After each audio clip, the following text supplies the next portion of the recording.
Oh, there we go. Oh, yeah.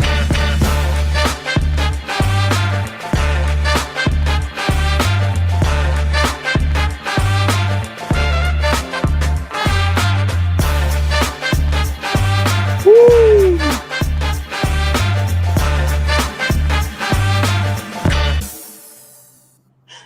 Okay, good morning to everybody watching us on YouTube, LinkedIn, Facebook, and listening to us in Clubhouse. It is my pleasure to say welcome to this 160th episode of Japanese Politics One-on-One on Japan Expert Insights with the very special guest star and birthday boy, Timothy Langley. So happy birthday, Timothy, once again. I'm sure that there will be an outpouring of best wishes Money, for your birthday. money. Okay, that too. Let's hope that that happens too. And well, once again, I'm repeating myself, I know, but really, all the best for this next year. Thank you, May it Maya. be, yes, much better than the previous one. And without any further ado, I would like to give you the floor so that we don't keep anybody waiting for the stories you make up every time for us. You have got my number, don't you? Yeah. Yes, yes, nailed it down. Okay, so here we go. I'm giving you the screen too, not only the floor, because if it was the floor, we would see only your dancing shoes. So Yes. the screen is yours. Thank you very much. Thank you, Maya. Good morning. Good morning, everybody. Welcome to, what is it? March 3rd. How could I Mhm. forget that? March 3rd. It's All Girls Day in Japan. It should be a national holiday, but it's just All Girls Day. And thank you very much. It's my birthday. So, Yoo-hoo! yes, Yes, turn, turning 27 gets exhausting after a while, but it is what it is. So we just take it. yes. Lots May I to say one celebrate. thing? Sorry, lots to celebrate. I just want to say one thing. I tell everybody, who has a birthday that they become 1 year more beautiful and 1 year wiser. Yes, exactly. Yes. So, Thank you. I think it's a generalizations. They don't always hold up, but I'll take what I can get. Today is the 160th episode of Japan Politics One-on-One. Our audience continues to grow, and I have to thank everybody that's on the briefing and people who have been with us for 160 of these episodes. There are a couple of people that have really uh, glued into our weekly briefing, and that is why we do it every Sunday. Rain or shine, if anything's up or down, we're always here giving you a briefing on what's happened in the last week in Japanese politics. Thanks for turning that off, Maya. And uh, the other thing that's going on too is that when Maya loads up these briefings, she also polishes them up and loads them onto the Langley Esquire YouTube channel. Maya, we just broke 8,000 subscribers to the YouTube channel on Langley Esquire, which is just outstanding. Thank you very much. We have more than what, maybe, I don't know, 5,000. How many episodes do we have? We have like 400 episodes loaded up on the YouTube channel. You're on mute. I like it on mute, but right. Well, we've got more than 400. We're close to 500 actually. So, and that's all out there. Everything yeah, about Japanese public policy, policy making, Tokyo 2020, oh, Tokyo on fire, and Berlin yes. 20, and everything. Yes. So for those of you who are watching the show and also tuning into the YouTube channel, we don't post junk. Everything is high quality, accurate, and topical to what's going on between Japan and the rest of the world, but mostly focused on what's going on inside Japanese politics. So for those of you that are interested, please continue to tell your friends, help us proliferate this channel. There are lots of people that should be engaged and involved in what's going on a regular basis with Japanese politics. I know it's somewhat difficult to comprehend sometimes, but getting the basics down, we help you with that and letting you know who the players are and what's going on that's of importance to you. We don't talk about everything, and we have a question and answer period so that issues that I've glossed over or I've missed, um, you have an opportunity to bring those up. So thank you again for listening in. and adding comments and posting your likes and things like that. Thank you very much. It really encourages us. Top of the news, Shohei Ohtani, the biggest star in in baseball in the world, just announced his marriage this last week on Wednesday. The foreign press caught hold of it, and then, of course, the Japanese. It's been on TV ever since. You haven't missed that, I'm sure, if you're watching any Japanese television, but it's been on TV every single day. He's with the Dodgers. He just signed a $700 million 10-year contract. Interestingly enough, I mean, if you're not following what his career is, the 700 million is paid at the end of his contract term, and up until then, he gets paid a salary and a stipend. He gets royalties from advertisements that he does too. But this tremendous amount of money that he is going to be getting at the end of his contract term, apparently he has pushed that off to the end. So at the end of his 10-year term, presumably he will retire and enjoy the benefit of not hitting that bank, as a lot of people are tempted to do. The yen is at 151 yen, 0.10 at close of business on Friday. This fluctuation is always something to watch. It helps exporters. It hurts the internal dynamics of the economy here. The Bank of Japan is still mulling when they are going to release their loose money policy so that the economy can take off on its own. As you know, the Japanese economy is in a 25-year-old doldrums. The economy has been in the tank since the 2010s. And a lot of that has to do with the amount of debt that the Japanese government generates. They get involved in infrastructure projects, social services, that sort of thing. And rather paying those with the economy that is being generated, they sell bonds, Japanese bonds. So as a consequence of that, the Japanese economy, I think as just about everybody knows, it's the lowest of all of the G20. The amount of debt to revenue ratio is the greatest of all of the countries. And it really begins to impact how they decide to do just about everything else. The debt accumulated for this last year, let me see, is 1.29 quadrillion yen. And that's 2.5 times the size of the economy. So the budget that they just passed, and I want to get into that a little bit more, they passed the budget just for background purposes. When they opened the diet in January, the main purpose of opening the diet for the 150-day session is to pass the budget for the following year. So the budget that is being talked about and passed before April, it should be passed before April of this year, applies to the fiscal year next year, 2025. So you're not going to see a lot of the benefits or the detriments reflected in the budget until this time next year. What we're going to start seeing now rolling out in April is the budget was passed this time last year, just to give you an insight on that. But also the budget process needs to finish on April 1st. It needs to be passed by then. And that's the whole fight that has been going on. So with regard to geopolitical news or internal Japanese politics news, there's not much to report today because everything has been focused on this huge fight that's been going on inside the Diet. And if you're familiar with how we do this business here on Japanese Politics One-on-One, we have the briefing on a Sunday, and then maybe Tuesday, Wednesday, sometimes Thursday, we put together a synopsis. And I hope everybody is tuned into the synopsis. It's basically the bullet points of what we talked about with perhaps sometimes a little bit more flesh to it. So everybody, even if you can't listen to the briefing, you're still going to be able to get essentially the same amount of information. But we try and do that to help you keep us abreast of what's going on. So the amount of information that we had geopolitically and regionally was greater 2 weeks ago than it was last week.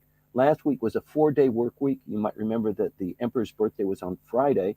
And so the Diet only had 4 days to beat up the prime minister and to chastise him for the kickback scandal that the LDP is suffering from, and who is going to sit and give testimony. So that was this whole fight this last week. And it did come up. The fighting intensified. It was supposed to be there was supposed to be Diet testimony on Monday and Tuesday. That was pushed to Thursday, Tuesday and Wednesday, and it ultimately happened on Thursday and Friday. And if you're getting the synopsis, I outlined it a little bit clearer in that the opposition party has demanded from the LDP that there are 51 members of the LDP that have been involved in the kickback scandal. Some of them have pocketed tens or hundreds of millions of yen as a component of that. And we want them to be open to testimony. We want them to give testimony. And the opposition was demanding that we want it in both houses of the Congress, in the upper house and the lower house. They have an ethics committee independently in the upper house and independently in the lower house. We want these, or maybe many of these individuals who have already admitted their guilt, to be under sworn testimony in front of the Diet, and we want it to be televised.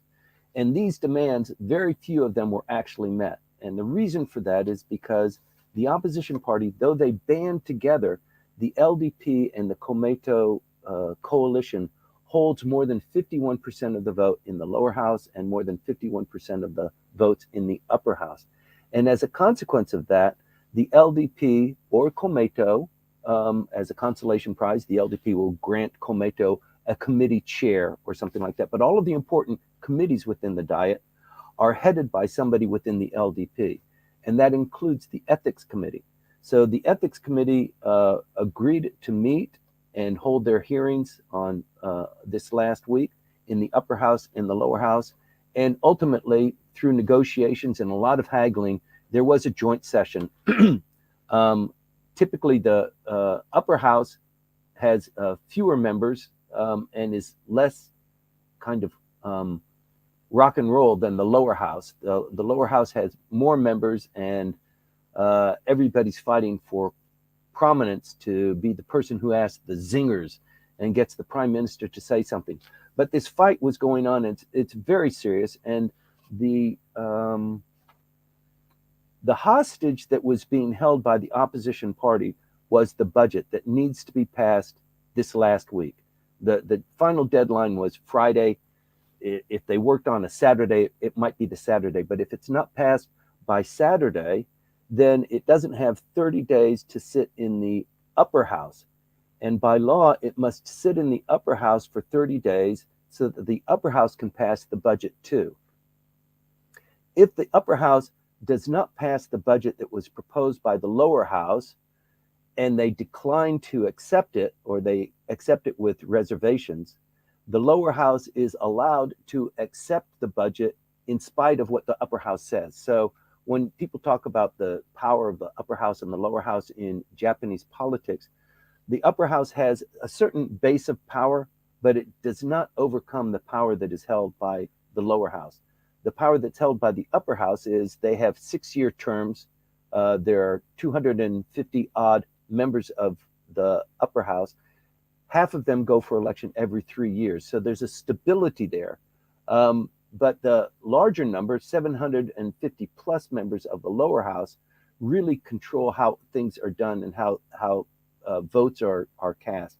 It's a parliamentary democracy, so the numbers count. So that's why the LDP and Komeito in their coalition, they dominate how things are done. So in this fight that we've been in for the last 3 or 4 weeks, the LDP has said, look, we're going to make a decision that benefits us, and if you guys aren't going to participate in that decision, we'll just railroad it. But if they railroad it, the prime minister in the LDP is already in the toilet in terms of approval ratings. So the prime minister is very, very delicately dealing with this. The LDP could push through the budget if even with the opposition deciding that they were going to oppose it. They've already submitted a no confidence motion last week. It did not pass. So they have gumption, but they don't have the votes. So it's only through negotiation that they can get things done. And they've been hammering the prime minister this last week. They did not get any of, they got 5 of the 51 members who are guilty of the kickback scheme. They didn't initially get it for an open session, but they got it for the upper house. And the upper house ethics committee was a closed door session. So they didn't get that concession. But they were pressuring the prime minister so much because they said, we're not going to participate in the clearing of the budget this week in the lower house. And apparently that's a big enough threat that the prime minister actually succumbed to some of the demands. And his succumbing to the demands on the lower house, everything was pushed back. There was fights. There was actually a filibuster that was going on too. The hearings actually occurred on the upper house on Tuesday as they were scheduled to, and it caused so much pandemonium that it didn't roll over the next day into the lower house. The testimony of the people that were testifying was so mealy-mouthed, and I didn't know anything, and I'm just innocent, even though I was the Secretary General of the faction, and I too did receive some money. I didn't know how it got there. That was basically the story that was given. So it was considered to be inappropriate, not forthright, not honest, and so it created a huge problem. So the hearings for the lower house did not occur, and then they occurred on Thursday and Friday. And on Thursday, in order to break the ice, the prime minister said, I will submit to the hearings in the lower house. This is huge. The prime minister, he wasn't even one of the people that was identified there. In fact, you might remember that when this story first broke, the kickback scheme involved 4 of the 6 factions within the LDP. Nobody's talking about the Kishida faction and the Motegi faction. They're only talking about how bad the Abe faction and the Nikai faction is. Everything else is kind of buried under the table. And yet here the prime minister volunteers to go to the committee hearing on Thursday and be open to testimony. So this is pretty big. It seems like a great concession. But once again, as you can imagine, it still caused pandemonium because all he did was sit back and say, look, although I'm the president of the LDP, I didn't know this stuff was going on. The same story. Nothing new was revealed. There was no contrition. There was no real honesty coming forward. And the only other person that was supposed to testify on Thursday was the former Secretary General of the Nikai faction. So the big prize here is the Abe faction and the leaders of the Abe faction who were involved in this scheme. And so everybody's waiting for that. That's on Friday. It should have been on Wednesday. It's pushed back. And so it's brinksmanship. Are we going to pass the budget? Are we not going to pass the budget? Are you going to contribute to the budget? And we'll contribute to you passing the budget, but you need to honor some of the concessions that we demand. We want to have more forthcoming exposition about where the money went, how it was started, who got it, how, is there any apology? Is anybody going to suffer the consequences of this? And ultimately, the prime minister said, well, I'm thinking about that. He says that a lot. I'm thinking about that, and I think I'm going to, number one, I'm going to find some people to chastise, and number two, I think we should tweak the law so that the factions are not able to accumulate this kind of money, and that the people who are involved in failure to report these to the tax authorities should be punished. But that's about as far as we got. And then on Friday, the 4 members of the Abe faction did testify. Once again, it was just a mess. Not all 4 of them testified because there was such controversy. The time was beginning to run out. They needed to pass the budget on Friday, and they didn't. So Friday closed with them not passing the budget. And it is essential for the prime minister to pass the budget probably March 1st or March 2nd. The upper house has to have 30 days. So what they did was, in a very unusual move, they held diet hearings yesterday on a Saturday. That's unheard of. You never have a diet hearing. I mean, there are times when that's happened, but they held diet hearings yesterday. They were in the parliament. discussing the budget, and they finally did pass it. So this is, I guess, a success for the prime minister, but it sure was an excruciating exercise. And so what happens now is that the budget has been passed by the lower house, and so everybody can relax. Whether the upper house passes it or not, everybody understands that it's essentially passed. So the prime minister has done his constitutional duty. The lower house has performed their constitutional duties and passed the budget, and they can sit back and relax and wait for 30 days, and then by operation of law, the budget becomes law on April 1st, and we move into the Japanese fiscal year of 2024. So the budget, once again, will be applied to next year, and we start benefiting from the budget that was passed last year.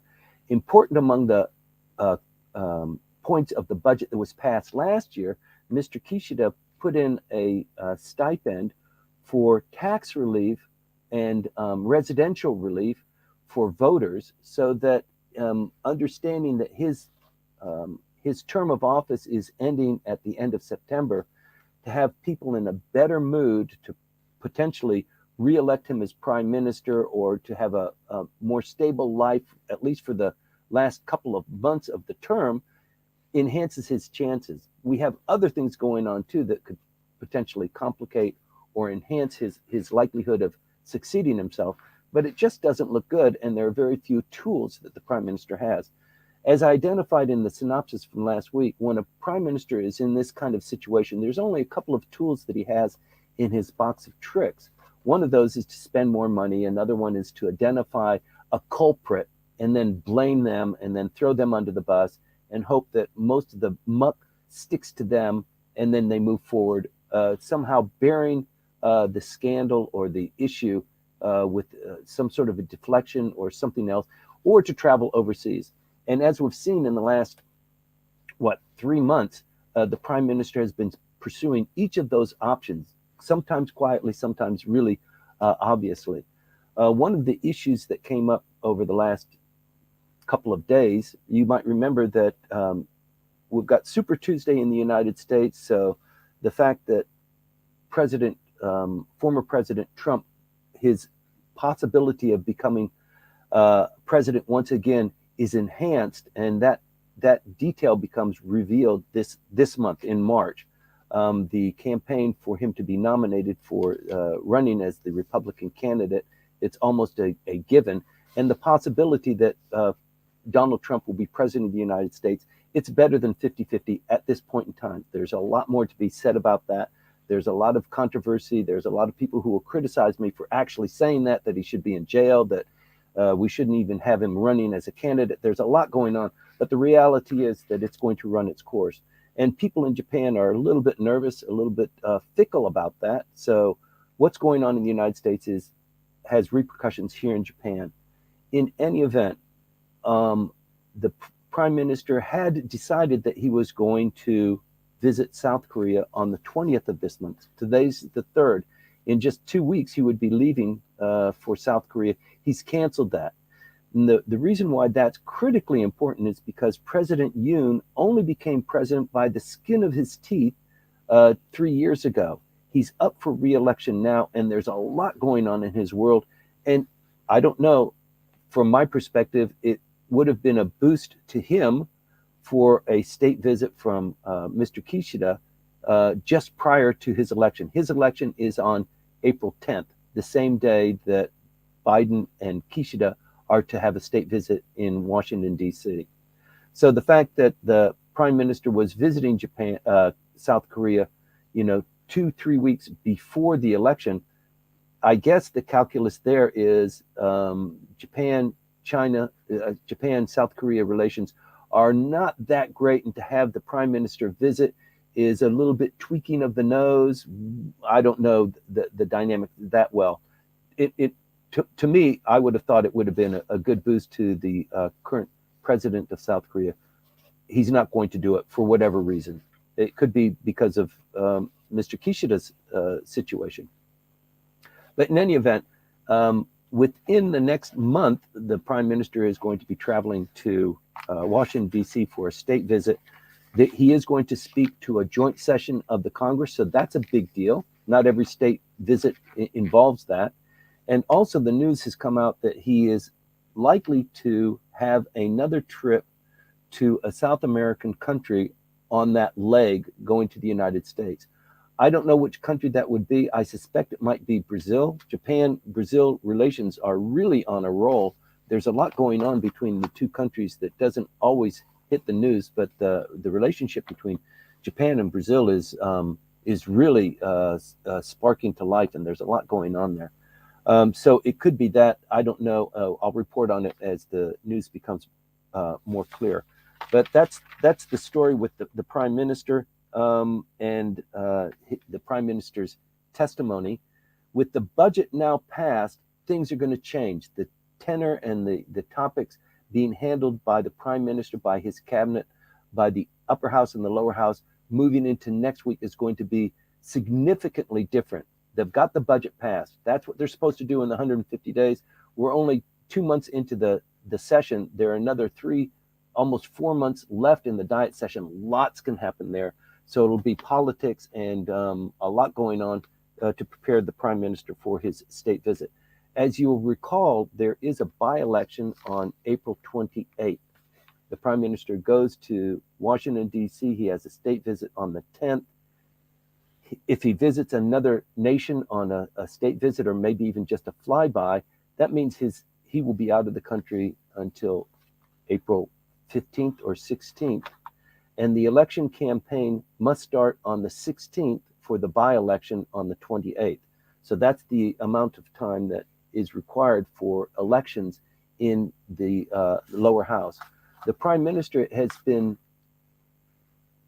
surmised, it has been suggested, might close down the House so that there's a general election that happens at the same time. This is the only opportunity that really presents itself before his term of office as prime minister ends. So all eyes are waiting for that, and we've talked about, what other potential candidates there might be to succeed the prime minister. We had this briefing with Dan Harada and Maya a week ago. It is up on YouTube. It's up on the webpage as well. So there's a lot going on. Everything is kind of on tenterhooks because we just don't know, and the dynamics continue to change. So with the ethics committee hearings now behind us, and there's a lot of bruises there. So I think there's a little bit of repairing to do. The budget passed in the lower house, and so it will become law on April 1st. The prime minister on Thursday was quizzed by the former prime minister, Mr. Noda, who is now in the top leadership of the Constitutional Democratic Party. So it was a real test of prominence and prestige. The former prime minister quizzing the current prime minister on his ethics and on his oversight and his ability to control the country. The approval rating of the prime minister is now what, 13%. It's hasn't been this low since the LDP lost office 20 years ago. So there's a lot going on with the current prime minister and his ability to really dictate how things go. And the passage of the budget is a significant kind of red flag for reading that. So the posture of the honesty revealed in the in the testimonies by the LDP faction heads and their secretaries general leaves a lot to be desired and has created a lot of bad will and potentially brings the opposition parties a little bit tighter together in opposing the LDP if an election should occur. So I don't have much more to add there. I hope that gives you a bit of a insight into what's going on in Japanese politics right now. This next week is an open book. I'm not sure if it's going to be wild or if it's going to be quiet. But next week on Sunday, once again, we will be reporting to you and giving you an update on what's going on. Please continue to feed us your questions. Contact Maya or me on LinkedIn if you have issues that you'd like discussed, or come up on stage. Maya's opening the floor right now so that we can talk about those issues that I might have glossed over. Maya? Yes, thank you, Timothy. Great. Well, yes, as Timothy mentioned, the floor is open. We welcome questions and comments as well. So please keep them to the point, Japanese politics and the public policies and so on. Of course, you can also chime in. Well, we have already received a lot of comments, birthday wishes for you, Timothy, on, Hey, yes, Facebook, also LinkedIn and YouTube. And of course, if you feel happy or if you want to say that in person to Timothy over, well, online anyway, you're welcome to do that as well. So, Timothy, before we start with the questions from our listeners today, I have a question to you. So there is, well, basically, I'm going back a little bit 2 or 3 years to the time of the pandemic, and yep, we know that the central government here was not really could not issue timely guidelines for the local governments. So that there was a kind of disarray, and every local government had to, to put up its own guidelines and measures and so on. And now, in some newspapers, we have seen that basically the central government is ready, and they're going to actually have this policy now that in time of crisis, yep. the central government will have the not only the right, but it is actually expected to pass down those guidelines for what the local authorities will need to do. So, do you think that this is going to actually spread in other areas, not only public health and public security, but in other areas of public life, let's say, social life, political life? Um, well, um, It's I a don't know. difficult. I'm sorry. Yeah, it's a pretty broad question. But Maya, you were here during the triple disaster, so you know that not only was it a triple disaster, it was a tsunami, it was an earthquake, it was a nuclear explosion. Even even in light of that, any country would have had trouble confronting that kind of a crisis. But Japan was uniquely criticized for being slow to act. There's a movie out about the nuclear reaction and how they reacted to that. I mean, there are a couple of movies out with the regular movie stars in Japanese cinema. Um, and Japan has always been a little bit weak in responding to these kinds of crises, which is somewhat quizzical because crises normally hit Japan every couple of years with regular fluidity. It's almost always it's either an earthquake or a fire or something happens, and you would have thought that the central government would have this already down pat. Since the prime minister's office now has been recreated, and it is a massive structure. We've talked about it before. Four floors above ground, 5 floors below ground, 520 people working in the organization, the prime minister's office. They have developed this crisis team, and so the ability now to react to those kinds of crises is far better than it was 10 years ago, even 5 years ago. And they have stockpiles of water generators, electric generators, gasoline, all that sort of stuff stockpiled throughout the nation, as you would expect them to do. And so they are prepared at a certain level. And the controversy that you're kind of pointing out is that the local governments sit and wait for somebody to say something at the central government because Japan is a centrally controlled government. Everything happens in Tokyo. And if Tokyo doesn't say it, nobody does anything because they don't want to lose their pension. They don't want to lose their job. They don't want to be criticized for moving too quickly, that sort of thing. So that's a structural component of the not just the society, but the way government moves here.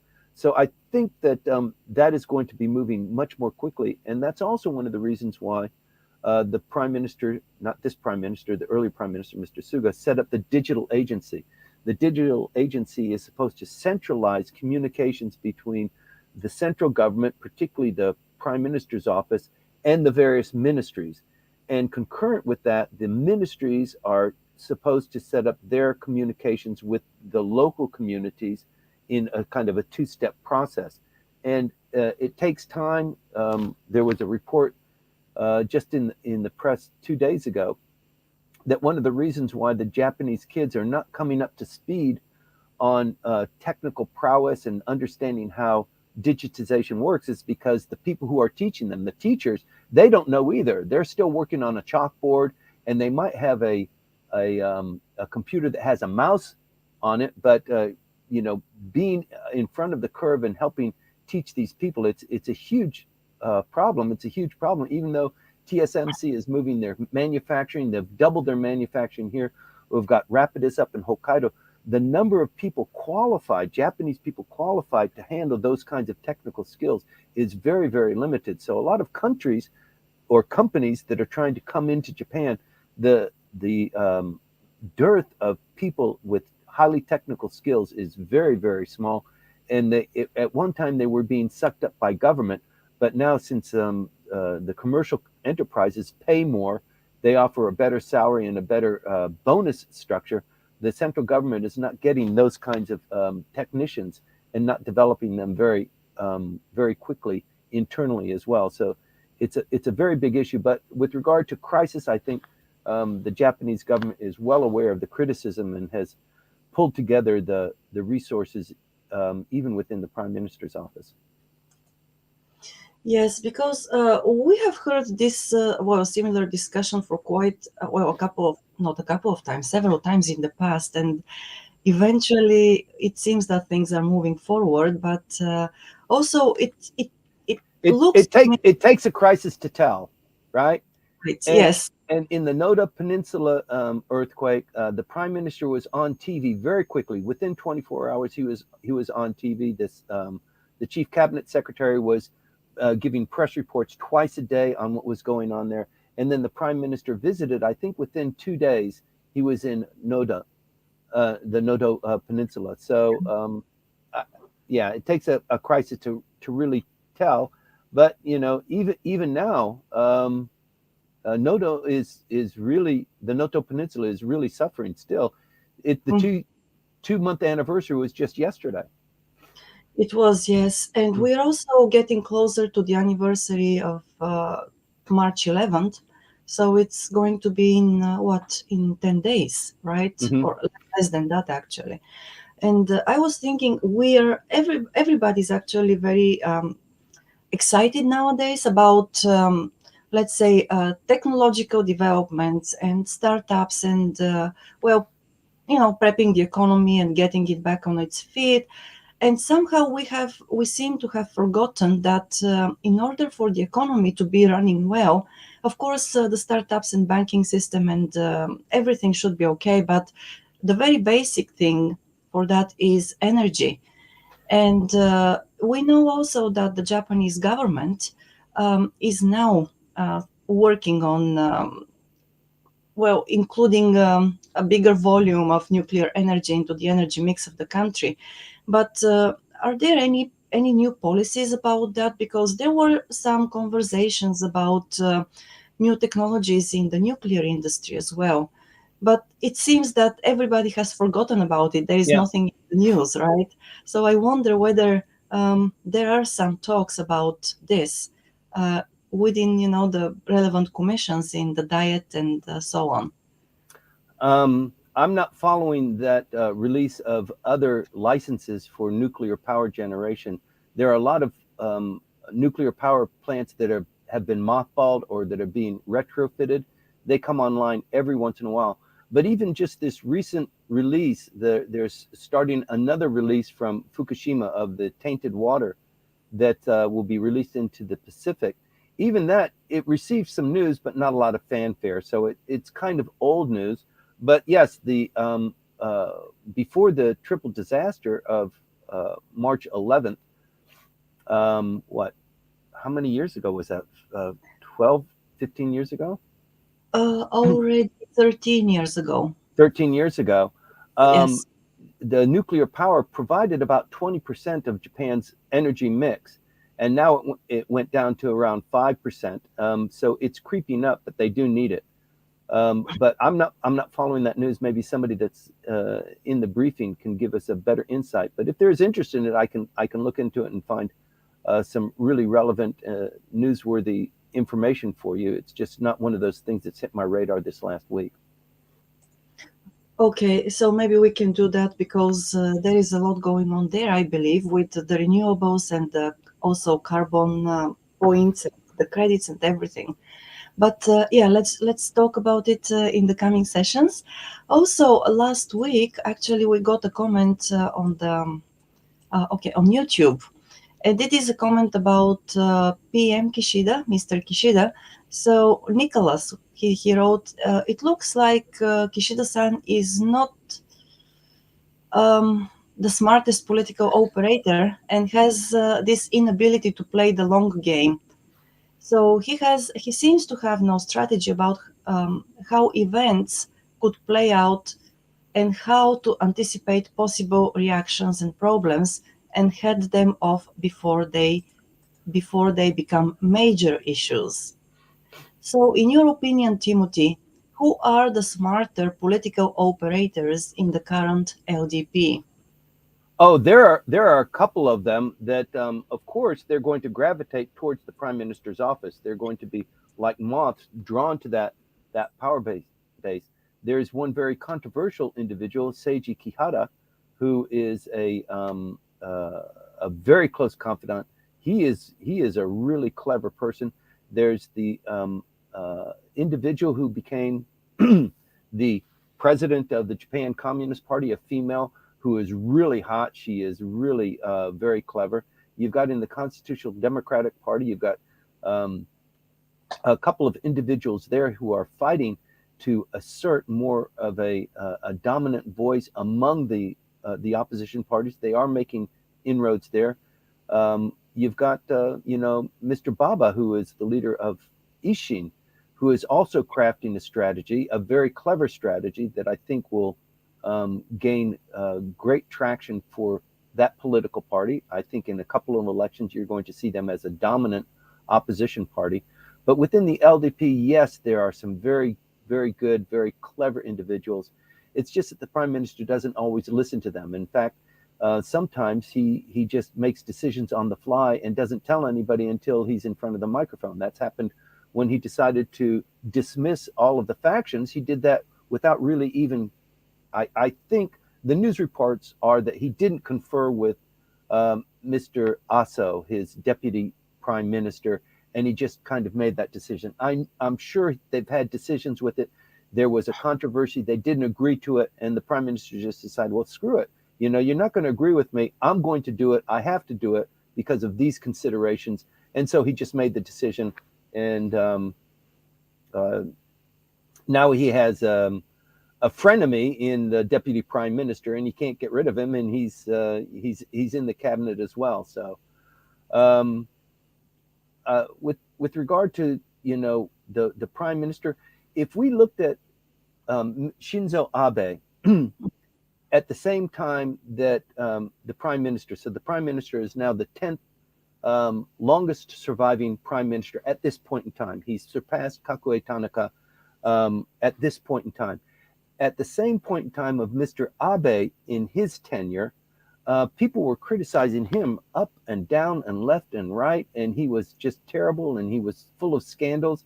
And it was only after a reflection, especially after the fact that he was assassinated, that people began to reflect on his longevity as the prime minister and how clever he was. But at the time, nobody thought he was very clever, and there was a lot of criticism against him and how he survived as the longest serving prime minister. Many people are scratching their heads and saying, how in the hell did he pull that off? Well, he had the LDP's largest faction. And of course, he held that large faction together because they had this kickback scheme, and people were making money as being politicians just because they were going to parties and inviting their constituents to these parties. So it was a good back scratching exercise. So it could be that. So I think currently we can criticize the prime minister. There's lots to be critical of, but I think only in retrospection can we really evaluate how well he's done as prime minister. And you can't forget the fact that Japan is on a precipice. So this balancing act of doing this or doing that, and the repercussions of making the wrong call, he's at that very critical balance. And with the economy the way it is, and with the debt ratio of debt to GDP and the inflation and the yen and all of these considerations, it's a very difficult job. And making the right decisions, sometimes it doesn't bear fruit. And in the meantime, people who are ill affected by your decisions are just very critical of it. So it's a hard one to call. But if you're paying any attention to the opinion polls and the approval rating of the prime minister and the LDP is rated at 16%. And when you list the appreciation of the general public about their distribution of how they appreciate the LDP or the Constitutional Democratic Party or Ishin or Rikken or all of the Japanese Communist Party, the LDP now ranks at the same level as Rikken at 16%. So the general population appreciates Rikken. It doesn't quite equate to the amount of votes that they get. 16% of the general population goes to Rikken. It's somewhat similar to that. But if there was a vote for the LDP today, they would be getting around 16% of the vote. I think even in a coalition with Komeito, that would not put them in a majority position within the members of the parliament. So that would be the death of the LDP, and a coalition government would run Japan as a consequence. That's, yes, interesting. And if you allow me to go back a little bit once again, talking about the, well, let's say smart politicians, we haven't heard anything recently about Mr. Suga.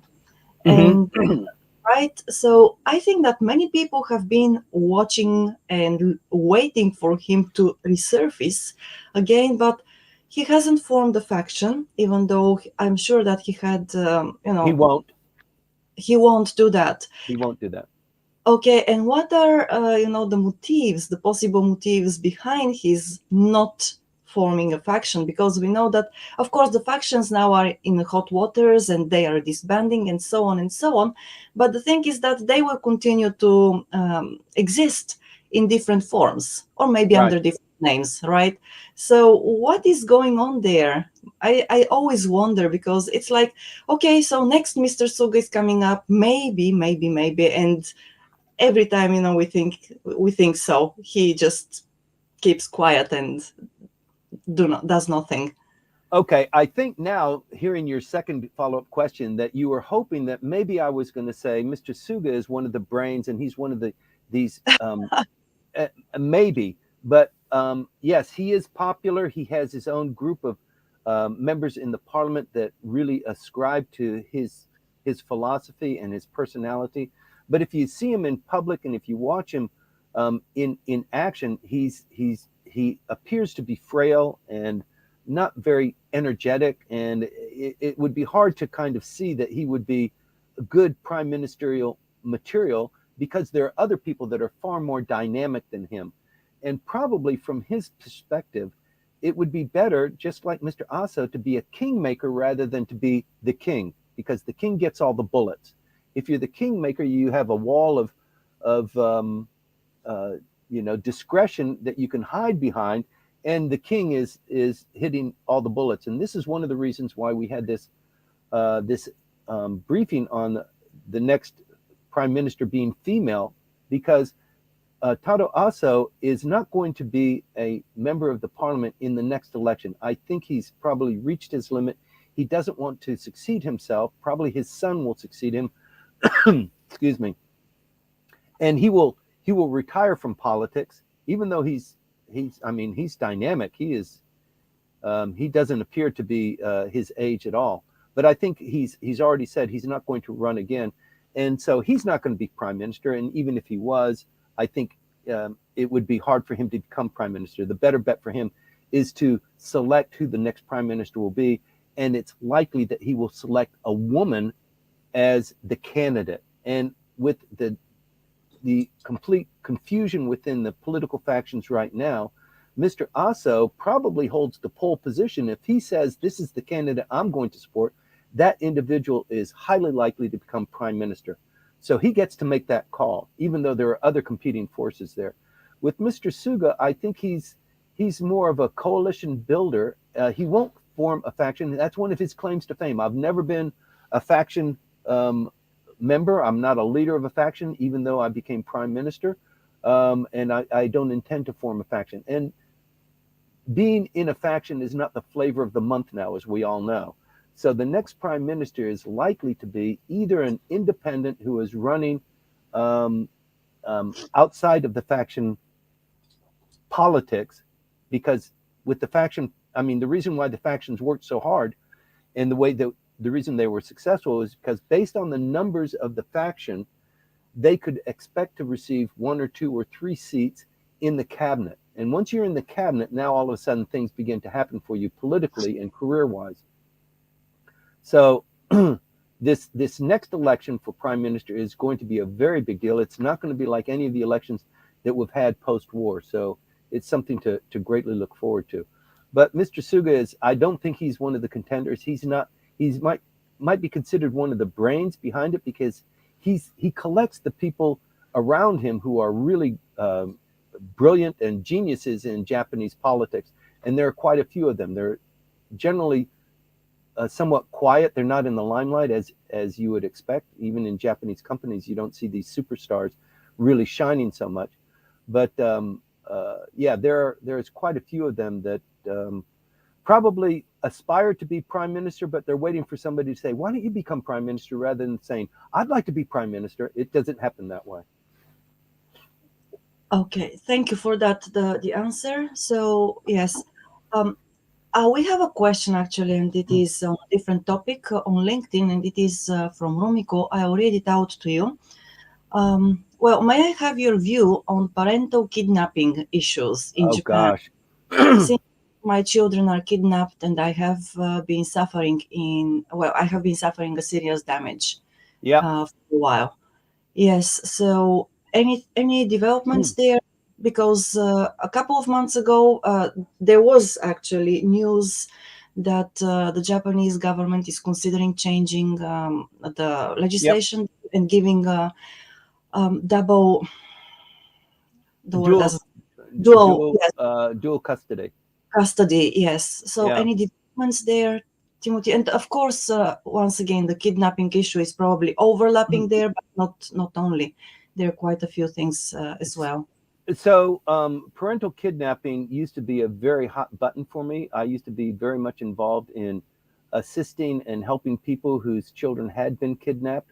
Typically, it's the foreigner who suffers the most on that. I'm not familiar with Rumiko's case if she was married to a foreigner or to a Japanese, but it happens to Japanese more often than it happens to foreigners. But when it happens to foreigners, the foreigners just don't have the foundation or the base of knowledge that this is even possible in this country. And many people who have come to Japan and fallen in love with the country and the culture and the opposite sex, they don't ever conceive of the fact that this person they've fallen in love with would ever kidnap their own child in a fit of a fight or something like that. So the foreigners are always taken off balance that this would happen, and not only that it would happen, but it would be supported by the courts, by the justice system, by the police, by the lawyers, by the family social services. Everybody in this country supports the fact that yes, kidnapping can occur because both parents have the same rights, and the person who moves first, even though it's dastardly, they get the lion's share. They get to keep the kids, and having visitation rights or any rights over your children is always held hostage. Send more money, and maybe I'll let you see them every third Thursday. But then again, they had a piano lesson, so I'm sorry about that. So it's a terrible situation. For all of the great things that Japan is admired for, this is the one that is the most dastardly and the most negative, and it is observed throughout the world. It is one of the bones of contention between Japan and many foreign countries. And they just published a documentary of an Australian father and his kids. And I think it's more there. It's the documentary. I only saw that there was a documentary out. I looked at the description of it. There are many Australians who are suffering from that. There are thousands of Americans as well, Europeans, Arabs, that sort of thing. It happens to it's pretty tough. The rate of divorce in Japan among the general population is not high because most people choose not to divorce. They just live as separate individuals, sometimes in the same house. Alternatively, the number of divorces among foreigners who are married to Japanese is rather high. And when that happens, then the child custody issue comes up. And for the Japanese component of that relationship, they know how things can be done and carried out here, even if you're married and you travel overseas and you tell your husband or you tell your wife, my grandfather is sick and I just want to take the kids back to see their grandfather. That's a very uh, popular tactic that's used, and they go to see their sick grandfather or something like that, and that's the end of the story. And this fight continues on, and the father or the mother doesn't have an opportunity to even see the kids until they reach the age of maturity, which nowadays is 18 years old, but it used to be 21 years old. So it's a dastardly thing. Rumiko, I'm really sad and sorry that you're living through that situation because it impacts you. It impacts you psychologically. It impacts you every single day. The kids that you love, that you grew, that you gave birth to are being sequestered from you by somebody that you slept with and you fell in love with and you got married to. It's just a terrible situation. I don't want to go on too long about it, but I think you know how I stand on it. There will be discussions on changing the law so that there is joint custody. It's not everything that the foreigners want. It doesn't solve the problem, but it is a law that the Japanese passed because it suits their temperament and their conception of raising children and the social obligations of parenthood. It just clashes really strongly with lots of other cultures, particularly the Christian ones. There are a lot of Arab cultures which also allows or acknowledges the kind of sequestration of children. It happens in some Arab countries too. So there's that sensitivity that's there. But for most of the Western countries, this is just a shocking um, um, revelation that this can happen and it can be condoned by the Japanese government. Enough said on that. Sorry to go on and on. Well, yes, it's a problem that actually impacts a lot of people. Well, and then we have a few more questions, and I'm going to go through all of them in the order we received them. So first come, first served. But also in this order, I would like to let Yuka uh, tell us what her question is, because we have, well, she came up on stage before we received the other questions. Hi, Yuka. So, Hi, happy birthday, Timothy. Thank you. But you know what, though? I don't celebrate my birthday because if you don't acknowledge your birthday, you don't age. Did you know that? Anyway, just okay, kidding. yeah. Well, Okay, so listen, it was not my idea. Maya said, I'm going to say something on the show. And I said, no, I don't want you to. She said, I think I will. So it's not my call. But, okay, right. But anyway, she very gets her good. way more than I do. I get mine. Okay. On a serious note, today, sometimes my mind works a magic, or no, not magic, trick. I wasn't clear who is the number two in Japanese government at this point.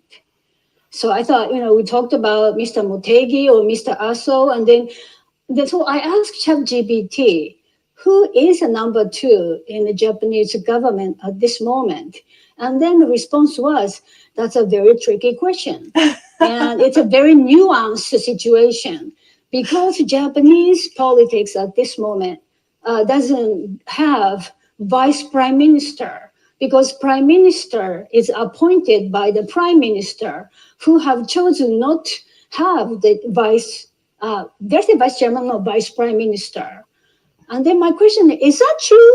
The government cannot have deputy, I'm sorry, did I say vice? I'm so confused. Deputy prime minister?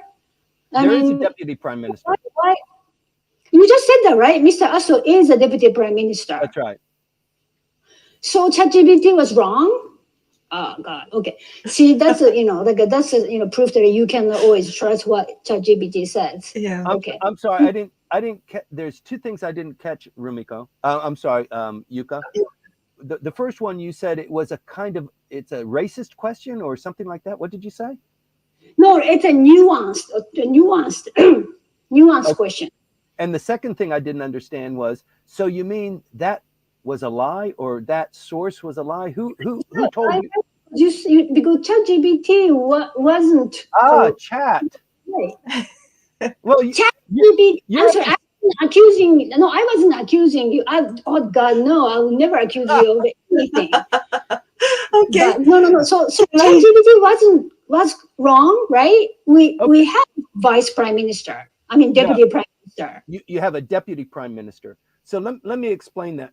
It's a great question. So in many countries, you have the president or the prime minister, and then number two, like if the prime minister dies, who takes over? Then it goes down that kind of. So it might be the speaker of the House or the speaker of the Senate or the head of the Supreme Court or something like that, right?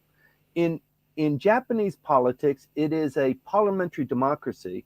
So it's not the people that choose the prime minister; it's the members of the parliament who choose the prime minister, and it's the general population that choose the members of parliament. So the prime minister responds to the members of the parliament and secondarily to the Japanese population. But he is elected by the members of the parliament, so he needs to be in a coalition with them. So that is why it's almost always in post-war Japanese history the the leader of the faction becomes the prime minister, and then when he becomes prime minister, he relinquishes his position within the faction and he becomes independent so that he can service all members of parliament. That's what he's supposed to do. Mr. Kishida didn't do that until somebody was waving the dead rat around that had, kickback printed on it. Then he resigned as leader of the Kishida faction, and to this day we don't know who is the leader of the Kishida faction. It's a separate issue. Secondly, you've got the president of the Senate or the Speaker of the House. And one of the reasons why the questioning that went to the members of the Abe faction this last week, this big controversy that we had, and the prime minister speaking, well, I don't know how that sort of thing happened, but it was probably the last two leaders of the Abe faction. It's their fault, and both of them are dead. Right, so Mr. Abe was the faction leader, and then he became prime minister, and Mr. Hosoda became the faction leader, and then Mr. Abe, Mr. Kishida became prime minister. Actually, Mr. Suga became prime minister, and Mr. Hosoda became the leader of the Speaker of the House, and then he died in office, and Mr. Abe was assassinated. So. Everybody's blaming it on these two. Excuse me. Getting back to your original question, yes, the prime minister is elected by the members of the parliament and members of the LDP as well. And he puts together a cabinet, and that cabinet is his responsibility.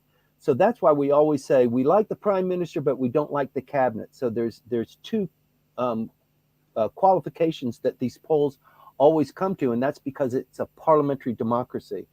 And so the prime minister would appoint his prime minister, his deputy prime minister. It's not a vote. He puts together his cabinet, and people say, we like you as prime minister. You've done a good job in putting your cabinet together. When he doesn't do a good job, then the knives come out and they say, this guy that you appointed as a minister of what, defense, he was sleeping with girls, or he was pocketing money, or he drove a fast car, or whatever, and those issues come out.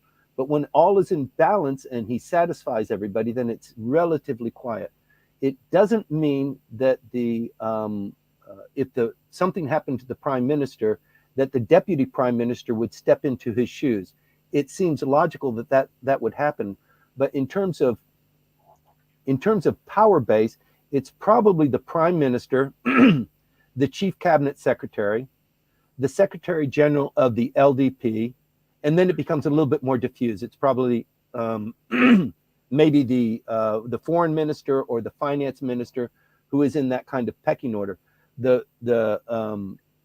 chairman of the I'm sorry, what's the title? The chief, the Supreme Court chief. It doesn't even come into this combination, and there's nobody in the bureaucracy who would pretend to hold a candle to politics. So you've got the executive order, executive office, you've got the administrative office, and you've got the legal office, those three pillars of government. But in politics, it would be the prime minister, and then it's something of a toss-up. But yes, there is a deputy prime minister, and it's Taro Aso currently.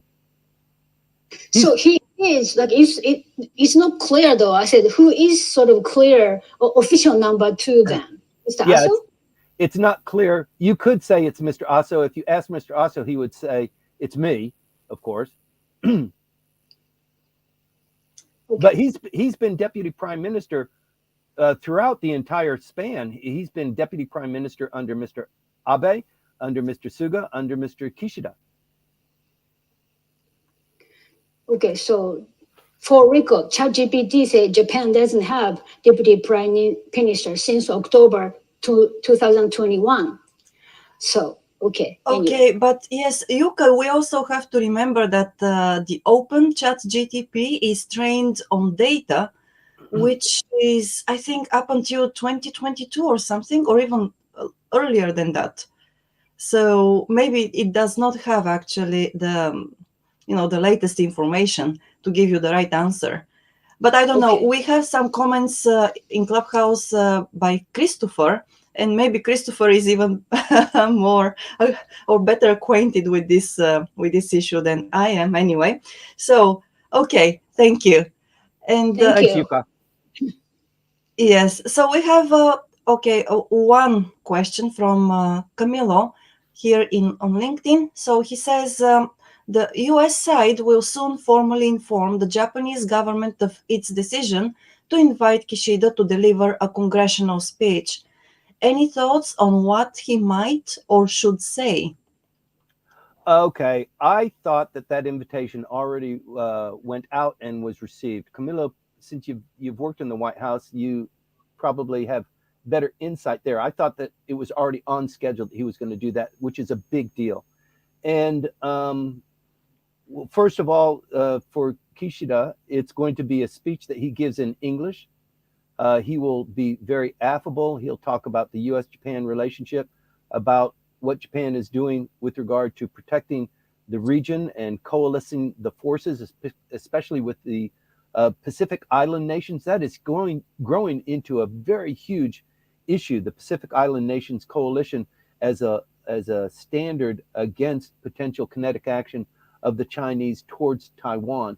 And the Chinese, as we've reported here many times, are making great inroads in infrastructure, bridge building, and wharf construction, and building embassies. In fact, the diplomatic community has enjoyed a huge boost in the Pacific Islands with the growth of diplomatic offices and embassies in a growth that's not experienced elsewhere in the world. So there's a lot going on here. He'll probably talk about North Korea, South Korea, his relationship building with South Korea. Unfortunately, he's not going to be visiting on the 20th as originally scheduled. But, by the time he is in Washington, D.C., we will know who the new president of South Korea is. And that could be a big deal because there's tension here. If it's President Yoon, then we know there's familiarity, there's friendliness between the United States and Japan.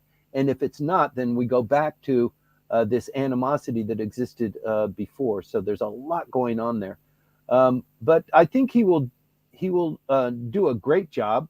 People are very interested in Japan, and they're interested in finding out what's going on there and hearing it right from the horse's mouth. And everybody knows that he's suffering from, political and domestic issues, but he is, the G6 leader. I think his term of office ends by the time he's in Washington, D.C.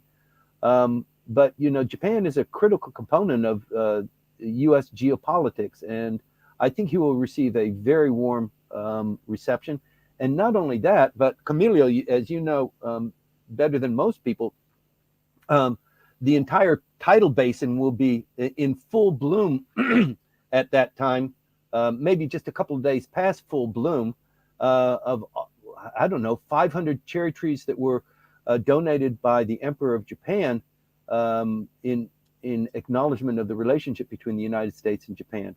So yeah, I think it's going to be a big boost for the Prime Minister. He's going to squeeze this one for as much juice as he can get out of it, and then figure out what he's going to do about the by-elections on the 28th.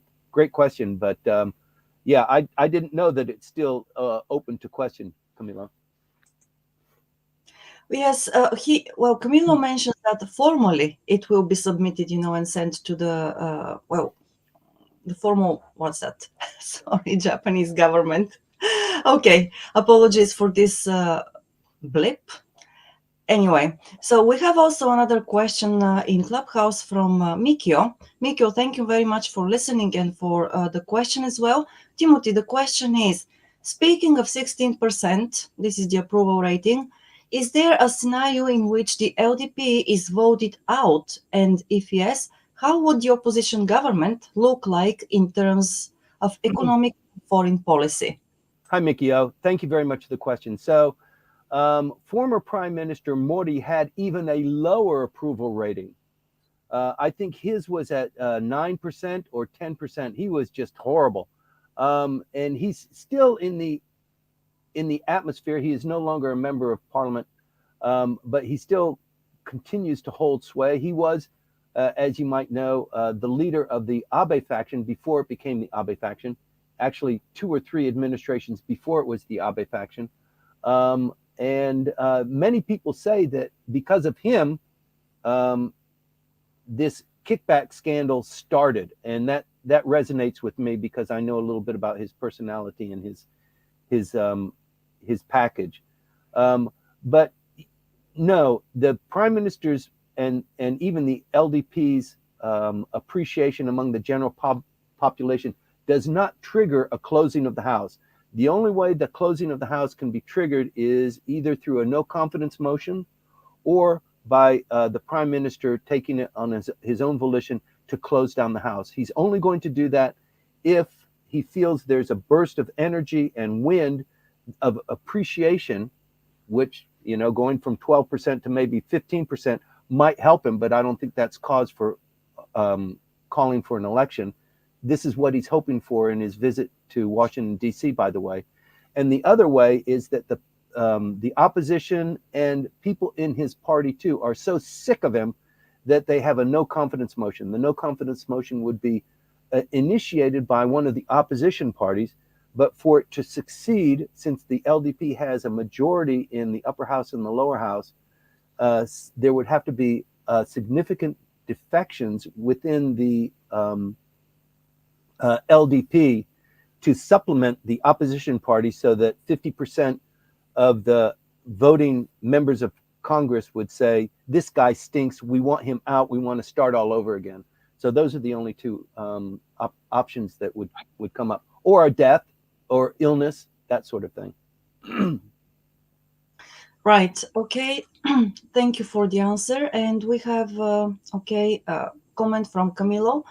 You are correct, ranking member Gregory W. Mix, the New York, Yep. maybe the New York subcommittee on the Indo-Pacific chairwoman, Yang Kim, and ranking member Ami Bera sent a letter to Speaker of the House Mike Johnson requesting he formally invite Japanese Prime Minister Fumio Kishida to address a joint session of Congress on the next official visit to the United States on or around April 10th. Yeah. Thank you, Paulo. And that letter was circulated about 10 days ago, 2 weeks ago. Oh, so I don't know if the speaker actually took action to do that, but I think it's kind of a foregone conclusion. If you have that request goes out, it hit the press, so the Japanese know that the invitation was being circulated. It would be hard for the Speaker of the House to deny that, and it is a big deal. Japan is, one of the 3 superpowers in the world, so to speak to the joint session of the Congress is kind of par for the course in my book. But thanks, Camilo. Yes, thank you very much. Just a moment, we have a hand raised. Oh, What about Chris? Chris had a question. Chris had a comment about Chat GTP. Okay. Yes, and it's like, Chris, I will read it out. Please forgive me for being so straightforward, but it's out there. So come on, people, Chat GTP is always wrong. And yes, well, I wouldn't say always, but I would say quite often it happens to be. And we have to be really critical users of ChatGTP because as a tool, it is helpful, but it always needs, a pair of Tweaking. human eyes. Yeah. Yes, tweaking of human eyes, for fact checking and also tweaking. Anyway, Thanks, okay. Chris. You said that ChatGPT 4 was correct. So I was, too cheap to not to pay for ChatGPT. I was using 3.5. So you're right, Maya, 3.5 got, some sort of old data. So Mhm. thank you everyone for straightening me out. Yes. Well, I don't know. I haven't checked out the latest version actually, and maybe I imagine it is much better, than the older one, because it is also the paid one, I believe, and well, Well, also, Chat GTP is a vacuum, and since we post the synopsis of what we talk about, I don't know if Chat GTP also absorbs verbal communications, but we're also publishing the synopsis too, and Chat GPT is sucking that up. So if we're on the radar, they should be corrected because we're spot on in our information. yes, we are, and we also get a lot of assistance from everybody who is in the room and online with us. So thanks very much for this. Everybody who helps us with details and data Mhm. as well. Yes, well, Timothy, it looks like we have gone through all the questions. There is, Actually, sorry, Maya, yes, Yoshitaka-san is raising his hand, but I cannot invite him up. yeah, I'm trying to do that, and it actually he disappeared from my screen. Oh, okay. Oh, okay. Mm. All right. Okay. All right. So, okay. Good. Be, I be, mean, that be, okay. Never mind. before we wrap up, last week there was a question on universal income. You remember that, Maya? Yes, yes, I And and, remember. and I went off on a tangent. I was interpreting the question to be universal taxes for Japanese citizens compared to other citizens, and I completely blew that one, and I apologize. The question was about universal income and what's the Japanese view of that. I didn't get an opportunity to talk about that, and I apologize. Whoever was the poster of that question, you should have, stopped Maya in mid sentence and say, "Wait, he's just yammering about something else. That's not what I'm talking about." So I Yeah, apologize. yes. So as you just heard, we are always open to once again to help. Also, constructive criticism because we want to improve. And Camilo, yes, thank you so very much for writing that down. Timothy, Camilo just wrote, pretty soon we'll need a large language model for Japan expert insights. So yes, we definitely will need one because we have, I don't know how many hours we have been out there, but yes, thanks a lot. Who knows? Maybe that will happen. Yes. Okay, and from Tim Sullivan, I thought it was just ME, so I held my tongue. Okay, right.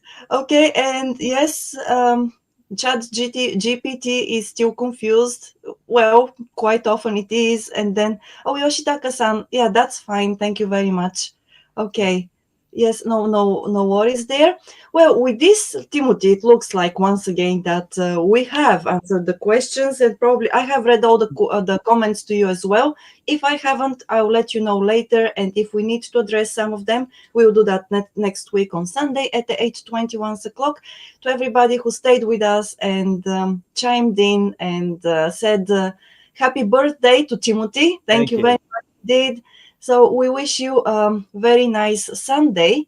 Hopefully you enjoy it. You have a blast today, and also have a great new week from tomorrow. That's all. We're in March. We survived February, by the way. This is terrific news. 8,000 subscribers to the Langley Esquire YouTube channel. Thank you very much for that, and please continue to proliferate. If you get the synopsis, please share it with other people so that they also at least know about what we're doing so that they can connect too. It's important to spread the word about what's going on in Japanese politics.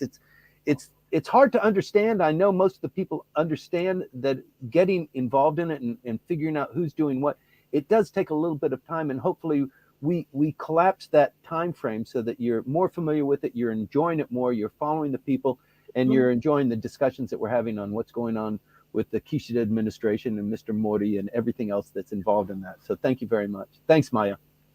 Thank you, Timothy. Happy birthday. Woo! Happy birthday. If anybody wants to sing happy birthday, now is the moment. Yes. Yeah, you can do the like an icon thingy. Oh, Icon thingy, yes. What is that? The You know, icon the English thingy. would make a sound that, and gosh, yeah. Like happy birthday to you. I'm gonna kill you. That's if you get close to me, and probably you won't, so that's okay too.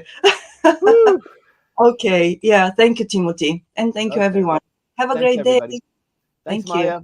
See you next week. Thank you, See you. Ka.